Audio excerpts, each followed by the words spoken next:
Post-structuralism. Post-structuralism. So basically, well, you remember structuralism, right? You remember week 1. You remember our discussion of structural functionalism and Talcott Parsons and Robert Merton. It's a little too loud for my liking. Here we go. So structuralism, as we discussed week 1, broadly refers to the study of social structures. Broadly refers to the study of social structure, various systems within systems within systems. Parson, this is really the sort of the irony, is Parsons is the student of Weber, not literally a student of Weber's, but emulated the work of Weber, and he ends up rationalizing sociology even more so than when he encountered it. So to rationalize something, Weber would say, is to turn it into a system, that you create a system. So we arrive at these systems through the process of analysis. That's what rationalization is. So various systems, according to the structuralist, are proposed to account for the organization of society. So you may recall our discussion of social systems and cultural systems and personality systems. The social system, which would be the system of most relevance to the sociologist, refers to a complex arrangement of interconnected social roles or social obligations. And the idea is, ideally, if we are fulfilling the responsibilities, the duties of our roles, and everybody is doing that, then we have systems that are in harmony, systems that operate as they should. The breakdown of a social system at the level of the role is if, say, some individuals are not fulfilling their role obligations, and therefore it strains the system. Other thing that was discussed in your reading was semiologists, say, for example, Saussure. Saussure, a semiologist, a structuralist, approached language as a type of symbolic system, right? So we know this, there's an alphabet, right? And the alphabet and all the words in the English language are composed of the same letters, right? And you have a series of words that can be defined, leading to a signifier and a signified, right? The signifier is simply, say, the utterance. I say tree, right? A sound, I say tree. Maybe what comes to mind are the letters T-R-E, E.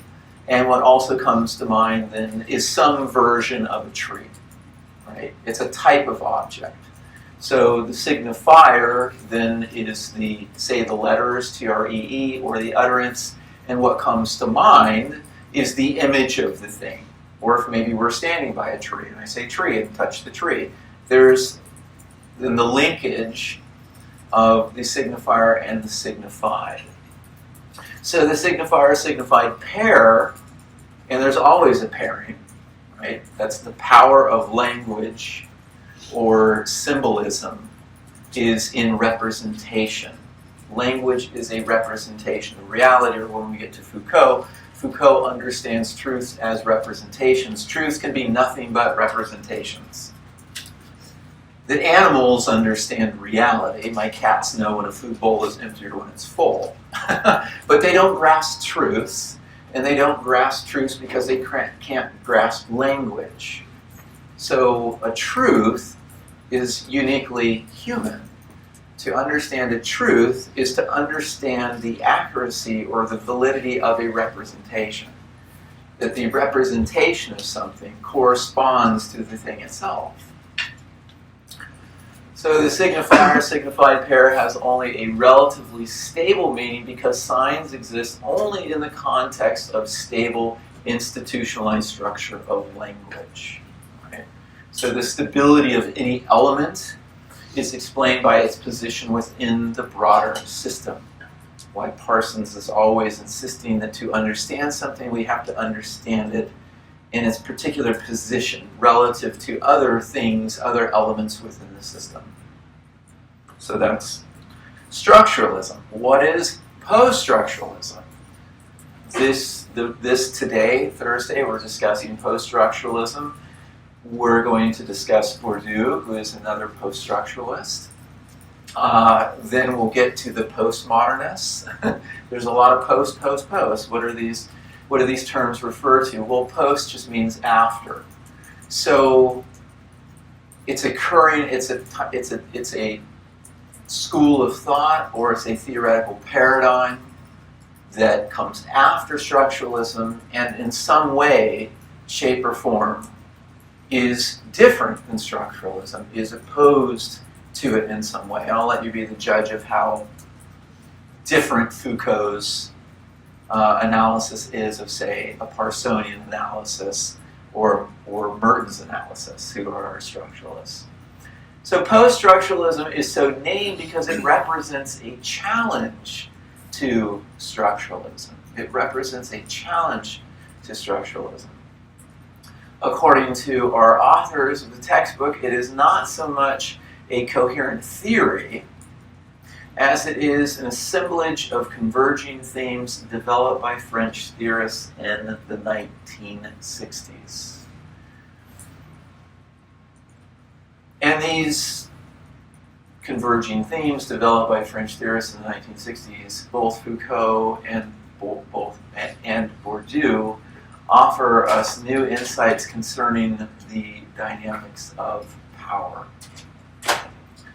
I think the thing that distinguishes Foucault's work, as with original social theorists such as Marx and Weber and Durkheim, very much interested in transformations, in shifts.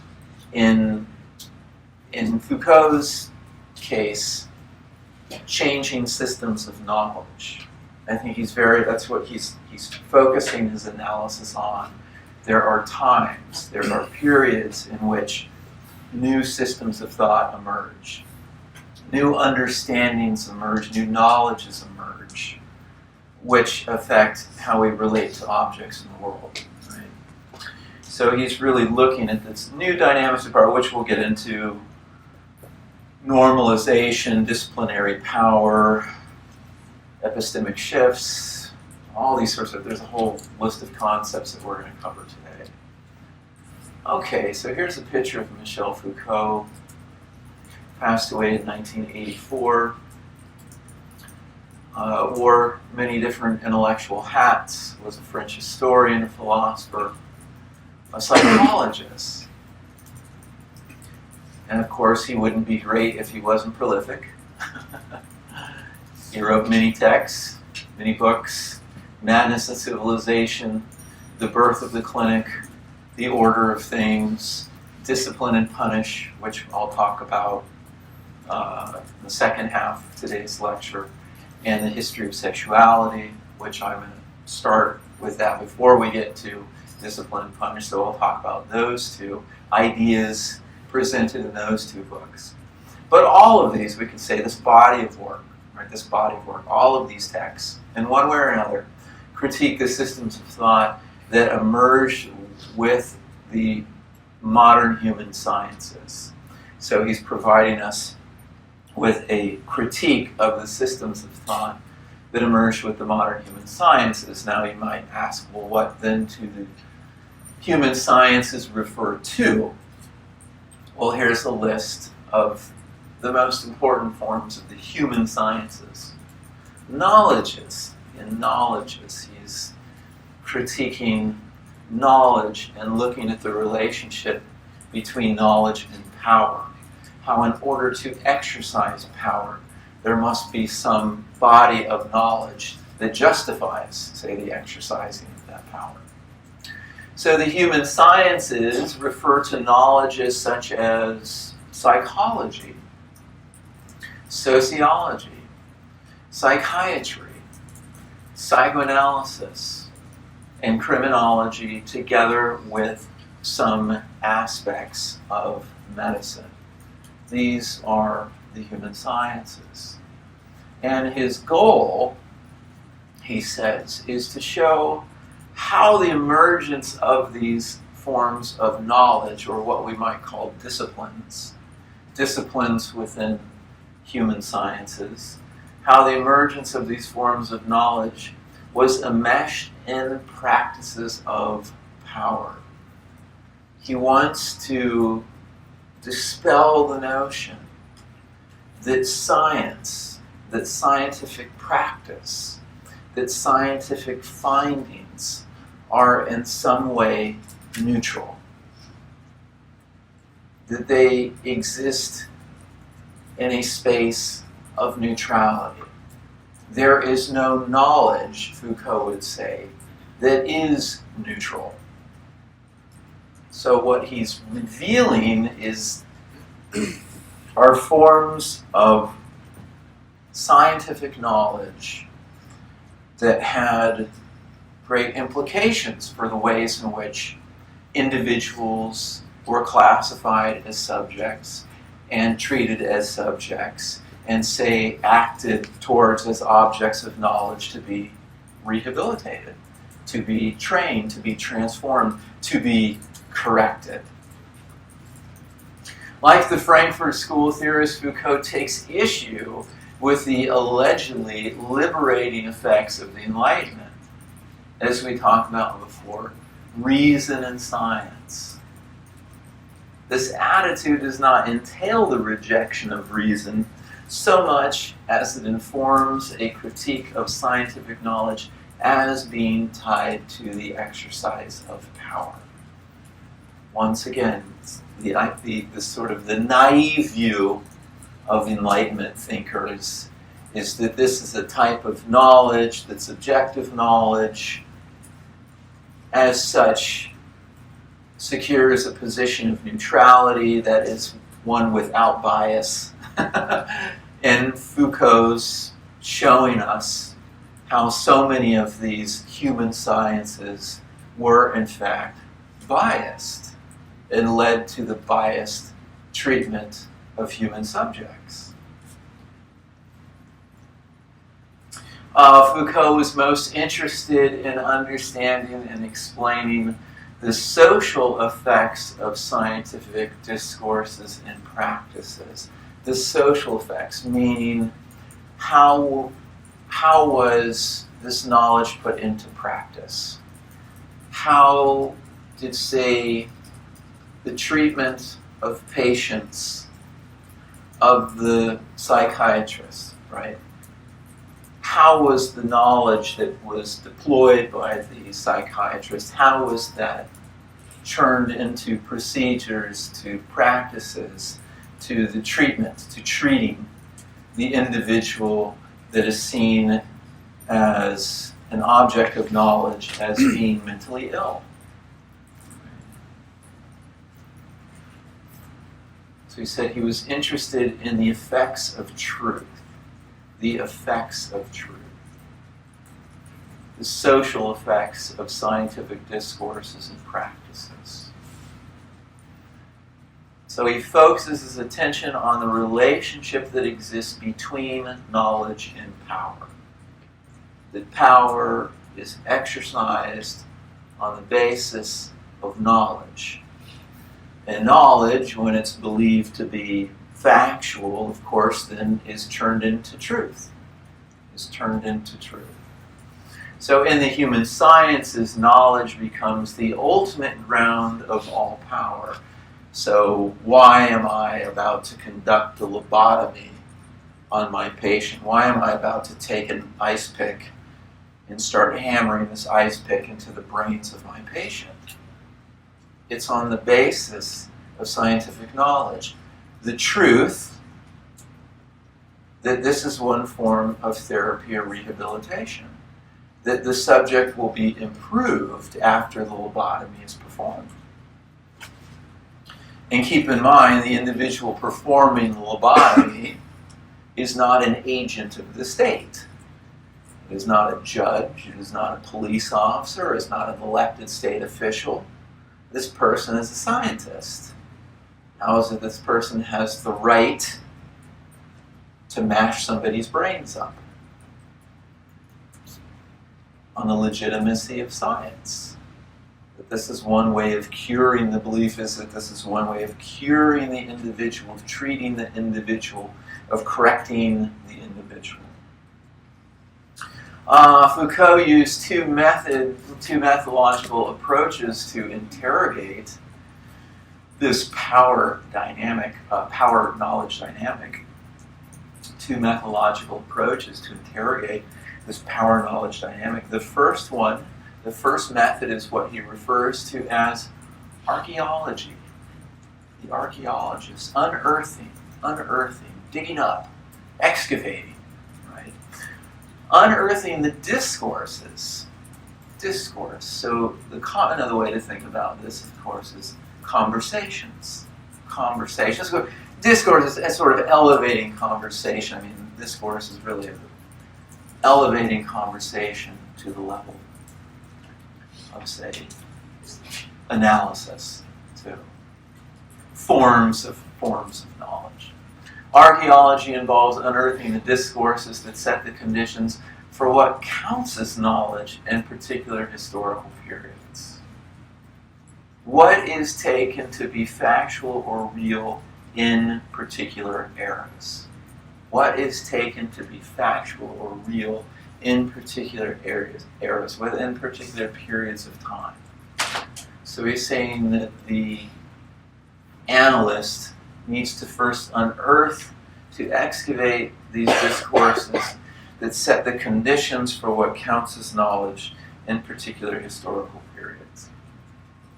This unearthing can be summed up as seeking to describe how certain ways of knowing something, come to dominate, resist, or exclude alternative ways of knowing the same thing. If you're familiar with the work of Weber, familiar with the work of Nietzsche, they see sort of Dartmouth, when it was articulated by Nietzsche and Weber initially, sort of there's a parallel here to the Darwinian struggle for survival, natural selection. The Origin of Species, published in 1859. Of course, after that we have the work of Nietzsche and the work of Weber.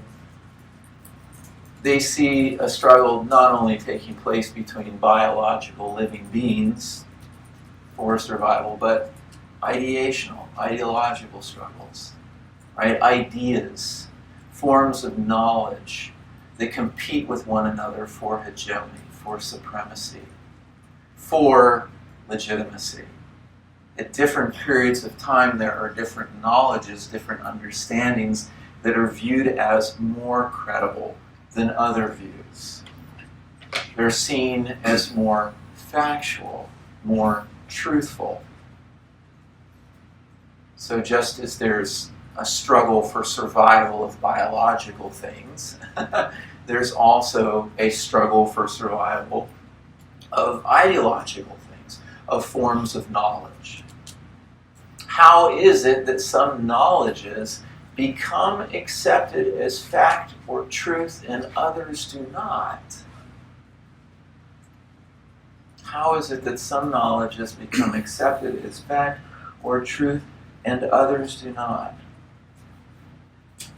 So it's epistemic shifts then that lead to new understandings, new ways of knowing that ultimately become established as true. Human history, the only way to grasp these epistemic shifts is to look at things historically, taking the long view. Each historical age is characterized by a set of shared presuppositions and assumptions that determine what counts as knowledge and truth. The episteme of an era. So for Foucault, an episteme is a framework of knowledge that shapes discourse. It shapes how we talk about things.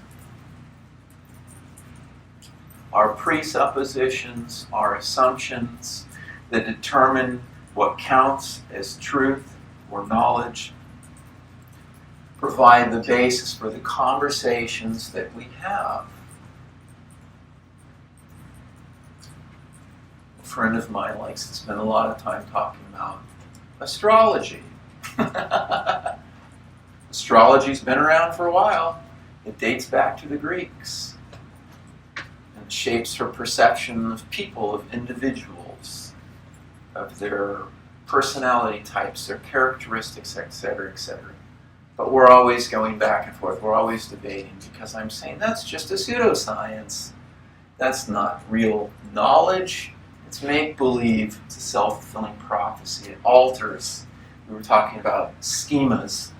I was talking about schemas on Tuesday and last week, right? How consciousness is not passive, but it's active, right? You can deploy one of these schemas, astrology, a schema of astrology. It will shape your perception as to what you see, what is foregrounded or backgrounded in the personality and the actions of the person. So I'm always referring to astrology as a type of pseudoscience. But nevertheless, it's a type of doesn't rise to the level of the science.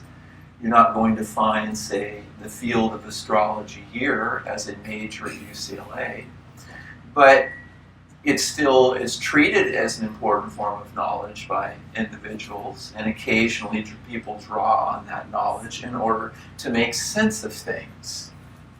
And then out of that emerges a discourse, a conversation about zodiacs and types of people and signs, etc., etc., etc., and personality traits. But it's a type of, maybe discredited, but it's a type of knowledge that some more than others take to be true, and on the basis of those truths, on the basis of that body of knowledge, you develop conversations. They talk about objects, people in the world. Oh, you're a Taurus, you must be a difficult person. You must be stubborn and hard-headed. It involves a collection of linguistic tools, of rules, descriptions, and habits of logic that make possible specific understandings of the world. A regime of truth permeates the population through the medium of language. It becomes the dominant discourse. It becomes a way in which, through the circulation of this knowledge, in which people understand and relate to objects in the world. In particular, by social objects, people, human beings, how we understand and relate to human beings. So language is a powerful, what is also happening during this time is what has been referred to as the linguistic turn. And also the cultural turn, the linguistic turn in sociology or in the social sciences, the cultural turn. Greater and greater attention is being paid to the role of language. And language as a powerful instrument of communication. But beyond that, how language has the power to constitute reality itself. It's what, when we get to Bourdieu, symbolic power is the power to define something. So language can define. It has the power to define. We use language to classify. And, as I said before, language is unique in that it is able to construct what it's, in the process of describing something, you're constructing it. You're able to create it. You can create things out of words. So language defines, it classifies, and constructs.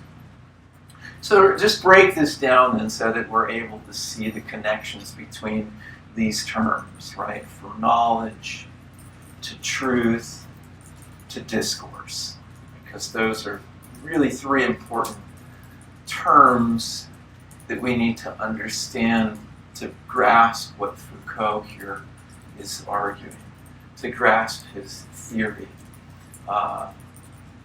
Knowledge refers to facts and information acquired by a person through experience or education.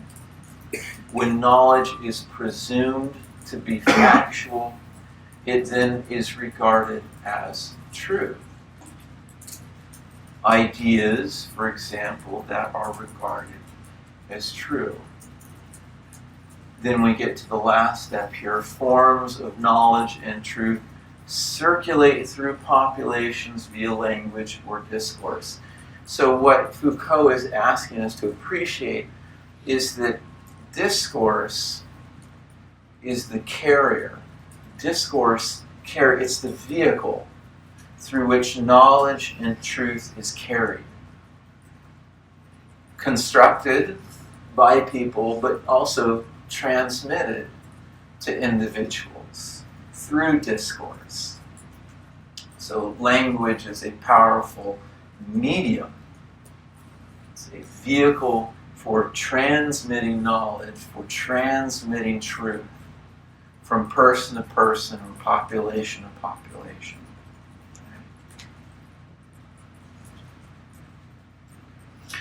Talk, that's another way. In simplest terms, transcription, writing, talk, right? Discourse. But conversations are communicating, transmitting forms of knowledge, forms of truth. Okay, so during the 16th and the 17th centuries, there was a paradigmatic shift that occurred from, say, the hegemony, the dominance of religious knowledge to scientific knowledge. Of course, this is very much contested. What do we do with the findings of Copernicus? What do we do with the findings of Galileo? They are coming to conclusions that are quite contrary to what is explicitly stated in the Holy Bible. That they're providing us with a heliocentric explanation of the universe, which in the Holy Bible it's not the sun that's the center of the universe, but Earth is the center of the universe. And mankind, humankind is the center of the universe. But we have these scientists using these newfangled devices called telescopes to discern patterns in the heavens and come to the conclusion, based on the orbits of planets, that our universe is a heliocentric one. It's a finding, it's a body of knowledge, ultimately, that's created, that stands in opposition to religious knowledge and religious teaching. So a new type of knowledge eventually emerged in the West, which had to compete with previously existing forms of knowledge, say theology. Scientific discourse has gained authority.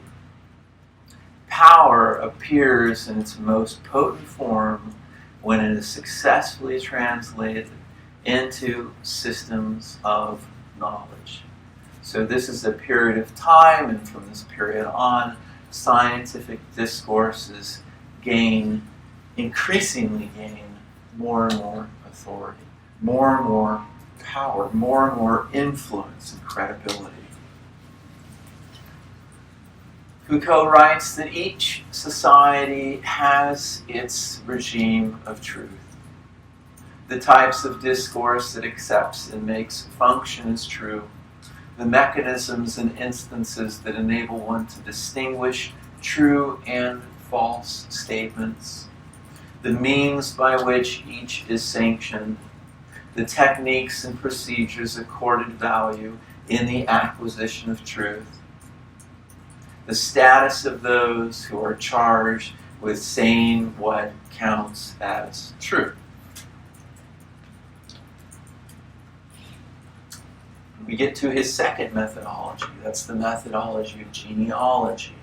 So it's archaeology, again, to unearth, to excavate, to identify the presuppositions and the assumptions that determine what counts as knowledge, what counts as truth. Genealogy articulates the dependence of the production of knowledge on relationships of power. So it's exploring then, or the term that Foucault liked to use, it interrogates. It interrogates the relationship between knowledge and power. Power is knowledge. Knowledge is never separate from power, but is instead a specific means for exercising power. So step one of archaeology is simply to excavate an episteme. It's to find out within a particular historical period or era what counts as legitimate, credible knowledge. And how do the assumptions and the presuppositions provide the basis for discourse, for the types of conversations that individuals have about what is real, about what is true. The second step of his methodology is then to connect those discourses of truth, those bodies of knowledge, to the exercising of power.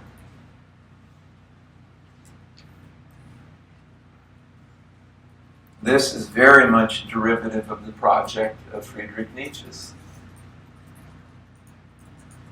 who spent some time in his work on the genealogy of morals discussing perspectivism. Truths are interpretations of reality which are connected to the exercising of power. Truths don't fall from the sky. It's a cynical view. Really, the entire 19th century, going back to Marx, it's extremely cynical. We talked about that at length already. But Nietzsche, probably one of the few commonalities he had with Marx, is that there's no such thing as ideas, there's only interests. If an idea exists in the world, it's because there is some will to power that brought it into the world. And it serves somebody's interest some way, shape, or form. So truths are simply interpretations of reality which are connected to the exercising of power. Nietzsche explored the changing nature of moral norms and and value standards, revealing the intersection of the ethics and power in the formation of morals. So two moral systems that Nietzsche critiqued: slave morality and master morality. But Foucault is very open about the influence that Nietzsche had on his own work, time and time again. During interviews, when they would ask, "What happens when you find yourself at an impasse? What happens when you find yourself at sort of a loss for explanation, for when you're struggling to understand something?" He said, "Well, that's when I read Nietzsche." Foucault proposes a new theory of power, which is certainly his own, but I think had Nietzsche's been around maybe before he became catatonic in the final years of his life, maybe he would have eventually arrived at this understanding of power. Foucault proposes a new theory of power. And it goes something like this. In contrast to oppressive or repressive theories of power, which view power as a prohibitive force, Foucault argues that power is productive. That is, discourses of knowledge and truth must be produced in order to exercise power. Power is productive. What needs to happen first before we can exercise power? We must produce a truth.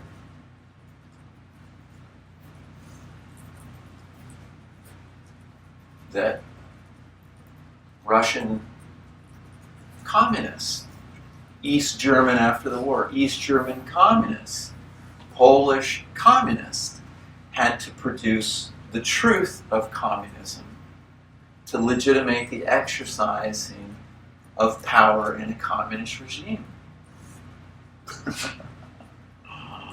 So in contrast to oppressive, what Foucault is saying is that's a Marxian theory of power. Marxian theory of power is the state, right? Or better yet, the ruling class controls the working class, controls superstructure, controls ideology, controls the conditions of production. It keeps the working class, the laborers, in a condition of exploitation and alienation. It prevents them from accessing a greater share of the rewards of the productive process. That's a Marxian view of power. It's oppression. Power oppresses those in positions of power, oppress those below. Or when Foucault uses the word repressive, he's referring to Freud. And Freud's theory that in modern civilization, instincts must be repressed. We can't act at any given time on our aggressive or sexual instincts. That civilization demands repression. It means you must control your instincts. And if you can't control them, you will be institutionalized. Another form of repression involves, for Freud, sublimation. Taking erotic energy or taking aggressive energy and turning it into something that is socially acceptable. So any work that is created, Freud sees as being the outcome of erotic energy that's been sublimated. So you write a book, like The History of Sexuality, Volume 1, that's actually, Freud would say, sublimated erotic energy. Because erotic energy is creative energy. It's reproductive energy. Then there's thanatos, and aggressive energy. How is that sublimated? Well, into sport is an important way in which we sublimate aggressive energy. So if you want to take out your frustrations on somebody, you want to tackle them or hit them hard, there's a place to do that. There's an institution for that. It's called football. And you can tackle somebody really good and bruise them up pretty good, and no one's going to hit you with assault. It's been sublimated. Foucault argues that power is productive. Discourses of knowledge and truth must be produced in order to exercise power. So one of my favorite passages from Foucault is the following. It just sums it up so perfectly. There can be no possible exercise of power without a certain economy of discourses of truth. In a society such as ours, but basically in any society, there are manifold relations of power which permeate, characterize, and constitute the social body, and these relations of power cannot themselves be established, consolidated, nor implemented without the production of the accumulation, circulation, and functioning of a discourse of truth. The exercise of power rests on discourses of truth. What we take to be true, as opposed to false, right? So as I was saying, Marxian and Freudian theories of power is taken as carrying the force of prohibition. That power, before Foucault's theory was presented, power is simply viewed as prohibitive. It's what stops something, either through the act of oppression or through the act of repression. Foucault says we need to have a different view of power. Power is productive. We produce things. We produce knowledges. We produce discourses of truth. And then we exercise power on the basis of these. Power is associated with an object. For example, a state, for Marx, it would be, say, the state. The state is ultimately controlled by the ruling class, by the owners of the means of production, and it's the collusion of the wealthy capitalist class and a capitalist society with the state, with government, that keeps people in, say, working class individuals, that keeps their power in check, that keeps them in a position of exploitation. Or for Freud, it would be, again, the superego. The superego is that thing that is always telling the id, no, no, no, no, no, no. That's unethical, that's immoral. No, bad thought. Bad action. Prohibitive. But power, Foucault points out, also produces things. It induces pleasure, forms of knowledge, produces discourse. So it's very clear that language is treated as a very powerful instrument of social control by Foucault. It's language and the formation of truths that enable individuals to then synchronize and coordinate their actions in such a way as to exercise power. But again, what's cool about he's going to discuss in the history of sexuality, he's going to talk about how these discourses, the production of discourses and truths, say in the human sciences, give rise to the creation of new subjects. Subjects, identities, are created out of discourses of truth. Foucault writes that I believe that it's precisely these positive mechanisms that need to be investigated. Foucault was interested in the productivity of the norm. How individuals, and this is an important point, and I'll state it over and over again, the individuals, say the psychologists or the psychiatrists, the psychoanalysts, those individuals were not agents of the state. They were not state officials. They were scientists.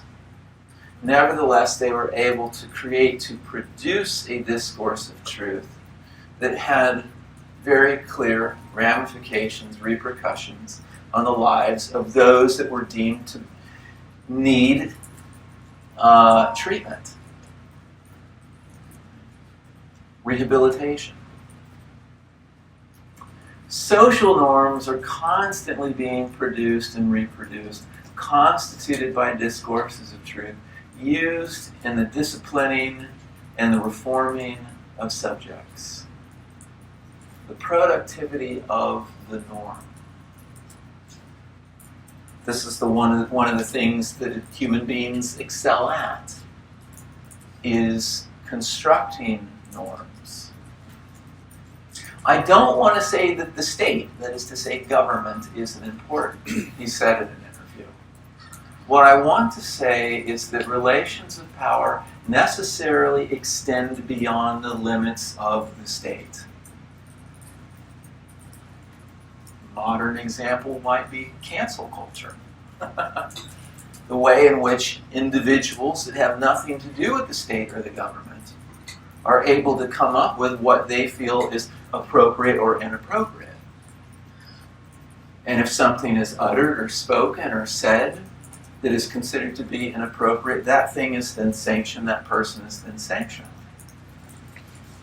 And it can lead to a whole host of consequences. For example, the loss of employment. Again, these aren't agents of the state that are doing the disciplining. They're just private individuals. But that's the point for Foucault.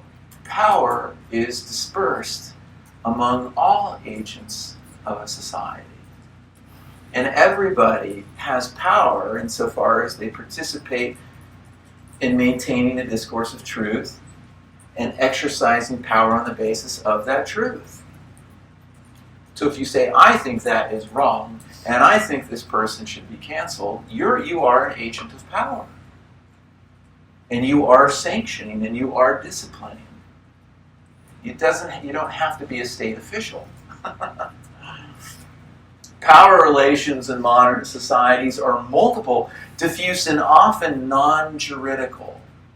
Non-juridical.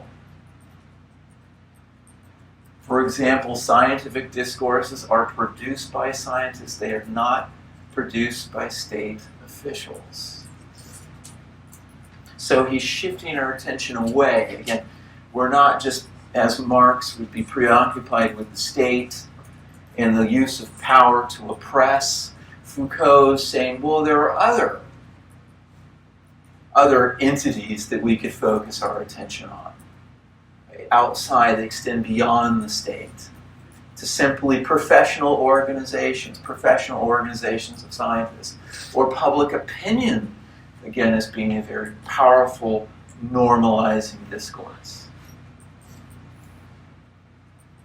Okay, so I'm going to start with the History of Sexuality, Volume 1. There are, in fact, 4 volumes, 3 of which were produced or published during the time of Foucault's life. The 4th one was published, the 4th volume was published posthumously.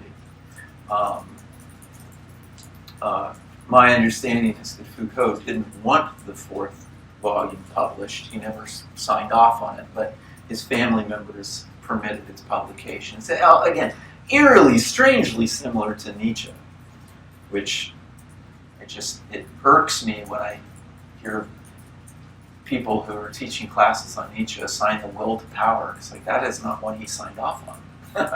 that was published by his sister and against his wishes. A study of, what is this a study of? And again, this is later, this comes after Madness and Civilization, Birth of a Clinic. His works on criminology. This is towards the end of his life. At this point, he has only 8 more years of life remaining. This is a study of the production and the multiplication of normalizing discourses on sexuality. On sexuality. Normalization, he tells us, is a non-juridical type of power, meaning it doesn't have anything to do with the law or with the state. It's non-juridical. These are scientists that are producing a discourse or truth about sexuality. Once a norm is established, deviations become identified, isolated, managed, and corrected. So that's where we enter into the social effects of truth, managing and correcting those that become defined, identified, classified as deviant. Once the norm is established, the gaze, right, the normalizing gaze, looks for those that deviate from the norm. Deviate, here's a deviant, there's a deviant. These are the individuals that must be named, they must be managed, they must be corrected. Sexual repression, so the story goes, that there was the 18th century bourgeois society was an era of sexual repression. Foucault takes issue with the repressive hypothesis and says, for being such a sexually repressed era of time, we find a whole lot of discourse, a whole lot of conversations and talk and writings about sex and sexuality. How repressive was this period of time in actuality? When one looks back over these last 3 centuries with their continual transformations, things appear in a very different light. Around and apropos of sex, one sees a veritable discursive explosion. There becomes, I think we could call it a type of cultural mania, a preoccupation, a fixation, a fascination with sexuality. There was, Foucault tells us, an incitement to discourse on sexuality. This corresponds with this incitement to talk about sexuality, it corresponds with the emergence of the field of psychiatry. The incitement to discourse was tied to the scientific study of the human population. How are populations to be managed? Psychiatrists and psychologists sought to formulate the uniform truth of sex. That is, to understand the truth of sexual instincts, the truth of human desires, sexual desires, and behaviors. Human sciences, right? That is what links all sciences together. It's the pursuit of truth. The pursuit of truth. So, for the psychiatrist, for the psychologist, or the psychoanalyst, it's to understand the truth of sexuality. What is it? What is the essence of human sexuality? What is normal? What is abnormal? What came under scrutiny was the sexuality of children, madmen and women, and criminals. The sensuality of those who did not like the opposite sex. Reveries, obsessions, petty manias, or great transports of rage. It was time for all these figures, scarcely noticed in the past, to step forward and speak, to make the difficult confession of what they were. Tell us, following the interrogation, about your bizarre, peculiar sexuality. We want to know, asked the psychologists and the psychoanalysts. They were listened to. Whence the setting apart of the unnatural as a specific dimension in the field of sexuality, the construction of the sexual deviance. It was a science, he writes, subordinated in the main to the imperatives of a morality whose divisions it reiterated under the guise of the medical norm. What were they attempting to construct? They were attempting to construct the medical norm, scientific medical norm, of what is normal human sexual conduct and behavior, all the way down to the level of the desire, of the passions. The confession, and Foucault says at this time what ends up happening, what we get out of this practice or procedure is the confessional science. The confession became a great procedure for producing the truth about sex. So it's somebody who is seen as doing something sexually deviant is apprehended and is interrogated and is asked to speak, to confess the truth about their sexuality. And all of that is transcribed, that becomes knowledge that is used to then establish what is the norm, what is abnormal. This is one procedure, the confession, along with interrogations, along with examinations, along with experiments. Claiming to speak the truth that stirred up people's fears, the perils and the dangers of sexuality, the perverse. The sex domain was placed under the rule of the normal and the pathological. The emergence, the production of, this is again, we have to think about, what is the power that the psychiatrists have, or the psychoanalysts have? They have the power to produce, to bring into existence types of pathological deviance, which again, all need to be corrected and trained and disciplined. Observed deviations from the medical norm gradually led to the creation of new deviant subjects, producing new subjectivities, producing new types of people that didn't exist in the world prior. The production of knowledge. Four figures emerged from this preoccupation with sex, four privileged objects of knowledge.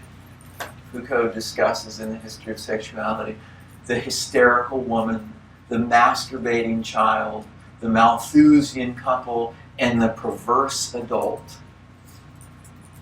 That should say perverse, not preserve. The perverse adult. The Malthusian couple. Who's the Malthusian?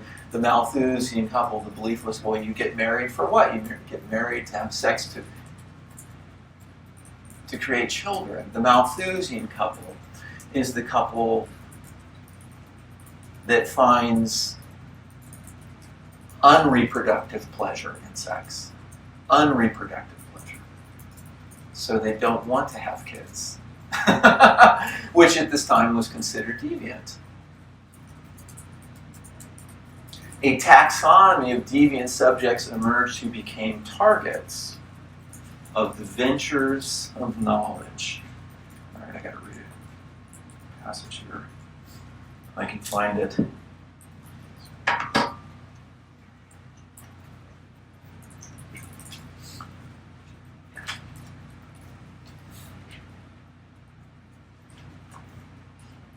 As to how the trivial had become something of a preoccupation by so many people. One day in 1867, a farmhand from the village of Lapcorn, who was somewhat simple-minded, employed here, then there, depending on the season, living hand-to-mouth from a little charity or in exchange for the worst sort of labor, sleeping in barns and stables, was turned into the authorities. At the border of a field, he had obtained a few caresses from a little girl, just as he had done before and seen done by the village urchins round about him. For at the edge of the woods, or in the ditch by the road leading to St. Nicholas, they would play the familiar game called curdled milk. So he was pointed out by the girl's parents to the mayor of the village, reported by the mayor to the police, led by the police to the judge, who indicted him and turned him over first to a doctor, then to other experts who not only wrote their report but also had it published. What is the significant thing about this story? The pettiness of it all. The fact that this everyday occurrence in the life of village sexuality, these inconsequential bucolic pleasures, could become from a certain time the object not only of a collective intolerance, but of a judicial action, a medical intervention, a careful clinical examination, and an entire theoretical elaboration.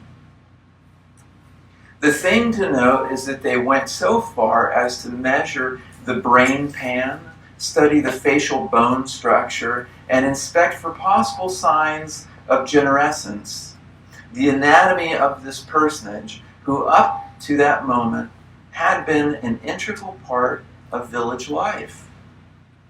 That they made him talk, that is to say, confess. That they questioned him concerning his thoughts, inclinations, habits, sensations, and opinions, and then acquitting him of any crime, they decided finally to make him into a pure object of medicine and knowledge, an object to be shut away till the end of his life in the hospital at Marville, but also one to be made known to the world of learning through a detailed analysis. That something that was previously routine, mundane, part of daily village life ceased to be. It ceased to be different. It ceased to be special. It became special. It became deviant. The individual was then made a target of knowledge and scientific investigation as a lifelong patient in a mental ward. And I know what you're thinking. You're saying that's pedophilia, and pedophilia is bad, and we're supposed to protect our children, and if we're not protecting our children, then they're going to suffer from all sorts of traumas or issues later in life, as we would say. He's aware of that, but he's saying there's a time in which our attitudes towards pedophilia changed. That's what he's talking about. And then suddenly, there's a whole different response to it than there was before. Quite a choreographed response. So the example of this is the fourth category, the perverse adult. The homosexual is the perverse adult. Medical scientific discourses constituted a new category of human being, a new type of subject. Foucault says that homosexuality, for the first time in human history, becomes a social identity based on an act. There was homosexuality. The practice of homosexuality was rather pervasive in antiquity. It wasn't uncommon that older men had younger boys as objects of pleasure. It was seen as an indulgent sex for the Greeks and the Romans. Homosexual sex was seen as a type of satisfaction, of gratification, of an indulgence, just as if you were to have a nice meal. It's a source of gratification. But for the Greeks and the Romans, it was purely an act. It wasn't an identity. Foucault says it became an identity during this time. A discourse of truth came to constitute the homosexual as the perverse adult. The sodomite had been a temporary aberration. The homosexual was now a species. A species to be interrogated, to be analyzed, or treated, say, through the practice of shock therapy. Disciplining, training, converting, bringing that sexual deviant back in line with sexual norms. A species is a taxonomic unit, a group of organisms. The deviant becomes a category describable in generalized terms like a species. So Foucault's aim was to create a history of the different modes by which in our culture human beings are made subjects, particular kinds of subjects. The subjects that we see today are made out of the discourses of truth that we have in the contemporary world. There were different subjects in the past, and in the past many of the subjects that exist today did not exist as subjects. Homosexuality existed in the past, but not as a social identity. It existed as an act or a series of acts, things regarded as pleasurable, but not an identity, not a subjectivity. So Foucault sees himself as being a theoretician that is identifying the conditions under which new subjectivities come into the world or created. The production of normative discourses constitutes new types of deviant subjects that then are to be reformed. The norm is a principle that predominates over law. Norms do not emerge from a sovereign will, but emerge from social processes. So this is not those individuals involved in the production, just as sociologists are involved in the production of norms. What is appropriate, inappropriate behavior? What is normal, what is abnormal? Not agents of the state. You can say employed by the state. Any sociologist associated or employed by the University of California is a state employee, but not an agent of the state. We don't have any special authority. In this case, from a medical scientific process. So the 19th century society then put into operation entire machinery for producing true discourses. It set out to formulate uniform truth about sex inscribed in an ordered system of knowledge. The history of sexuality, he tells us, must first be written from the viewpoint of the history of discourses. So the centrality of language, which gives us insight into what those individuals believed to be true at the time. Of course, truths are always subject to change. Truth can always be challenged. It can always be rejected, transformed. But Foucault's point is, but you still find yourself in the same position. That even though you challenge a norm of the past, you still transform it into a new norm, which then continues to affect perception and affect the way that people are identified, classified, targeted, and corrected. In Discipline and Punish, which was written prior to the history of sexuality, Foucault outlines the anatomy of what he calls disciplinary power. Disciplinary power, it is the power to train. He begins a discussion of Damiens. Damiens was an attempted, a Frenchman who attempted the assassination on King Louis XV. And Damiens was the last public execution that involved an individual being dismembered, drawn and quartered. And Foucault describes in quite uncomfortable detail the process, the method, the currents of drawing and quartering Damiens. But Foucault's argument is that public executions, and such gruesome public executions, no longer exist with us today. They're no longer part of the fabric of public life. Executions were seen as types of festivals. It's a form of entertainment. We want to watch a bunch of people get blown up or shot, we go to the movies, right? But back then, before the age of cinema, you would go to a local execution or a city execution in the town square for your entertainment. Punishment, as I was saying before, he's interested in transformations. Punishment changes. It changes from being directed at the body. There is capital, I understand that there's capital punishment that still exists today, but it's very rare, and it also occurs behind closed doors. It's not a public festival like it was before. So this is what Foucault investigates, the changing nature of punishment in modern societies. The chief function of the disciplinary power is to train.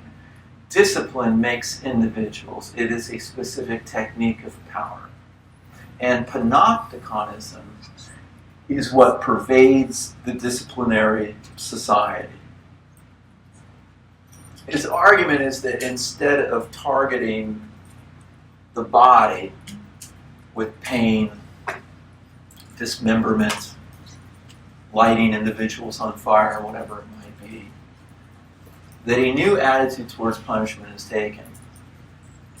And it involves the process of surveillance. Visibility is an important ingredient in disciplinary power, making the object of power visible, to surveil them in order to correct, in order to train them, to modify their behavior. So it's the power not to extinguish life, punishment, that was punishment in the power, the punishment in the past to take life. Foucault is saying, in today's era, it's the power to train life, to incarcerate in order to correct, in order to train.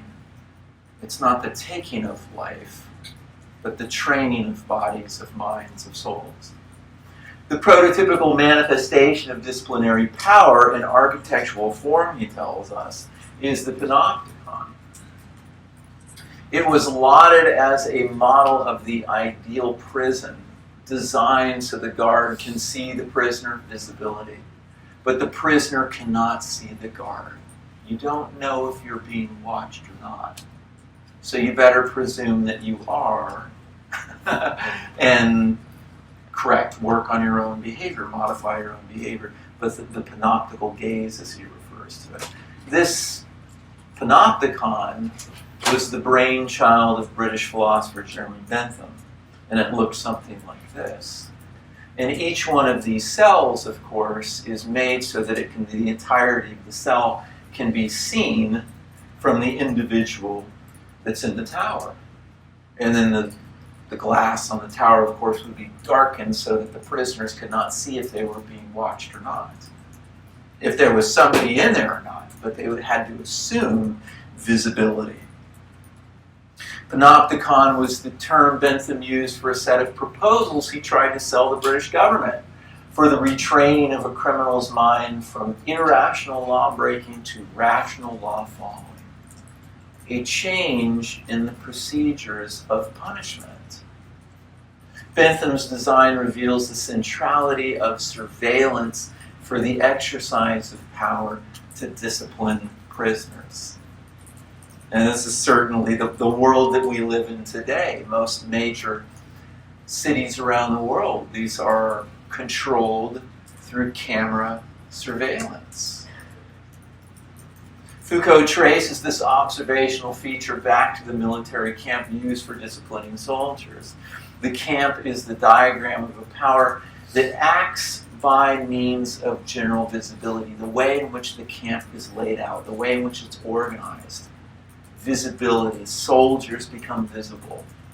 In the military camp, all power would be exercised solely through exact observation. So the birth of the prison marks a clear transformation, Foucault tells us, in the practice of confinement and corporeal punishment. The cruel, as I mentioned, say that the dismembering of Damiens. Cruel and brutal methods of torture, of mutilation, disfigurement, and public execution give way to a different procedure of social control, total surveillance and permanent visibility.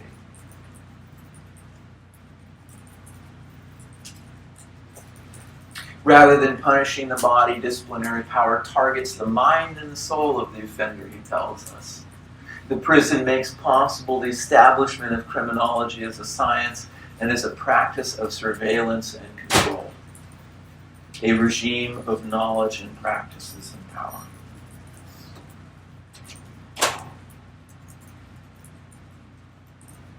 It's the pervasiveness, or what we might call the preponderance of disciplinary power, that fascinates Foucault. The way in which this procedure of social control infiltrates other aspects and other domains and institutions of modern life. Disciplinary power has since infiltrated all modern institutions, hospitals, schools, asylums, offices, factories. The aim of disciplinary technology, whatever its institutional form, is to forge a docile body that may be subjected, used, transformed, and improved. So this is how modern power operates, Foucault tells us. Through surveillance, through visibility, through training.